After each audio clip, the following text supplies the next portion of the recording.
What's up, everybody? Welcome to Technology, and I'm your boy Truth. As we continue to quarantine and worship, this is another episode of The Word in JAYS. I appreciate you guys tuning in as always. Today we're going to be getting into another message where we're going to tie in the Word of God with these sneakers that you see behind me, man. Let's get right up into it. So for today's episode, I'm going to be getting away from the Jordan brand again, even though it's called The Word in JAYS, and I'm going to be hitting on another Yeezy. This Yeezy is one that's recently dropped. Shoe that we're going to talk about today is none other than the Yeezy Boost 350 V2 Linen. This shoe dropped about a week ago, and it was extremely hype. Great summer shoe. I've been really asking myself the question, has Kanye been strategic when it comes to naming the new 350s? Now that he's giving his life to Christ, because all these shoes tend to refer back to some type of biblical term. So when we think of the word linen, when it refers to in the Bible, the linen material was very important in the Bible time. This was something that we wrap people in whenever they died. This was something that represents purity. This is something that represents holiness.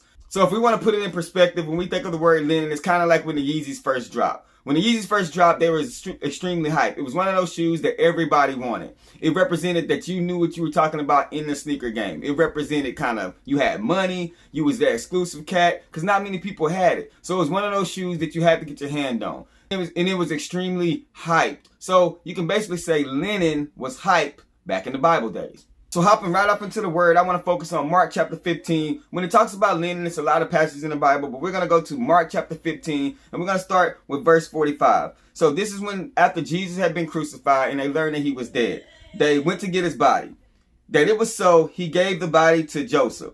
So Joseph bought some linen cloth, took down the body, wrapped it in the linen, and placed it in a tomb cut out of rock.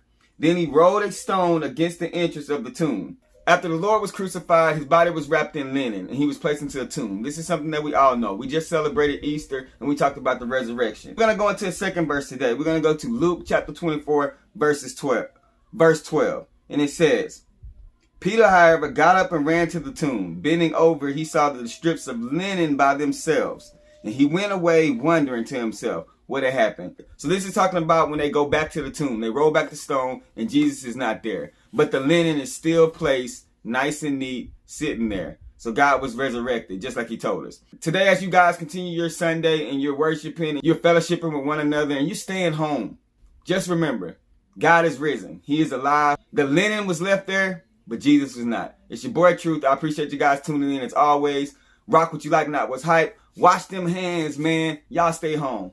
I'm gone.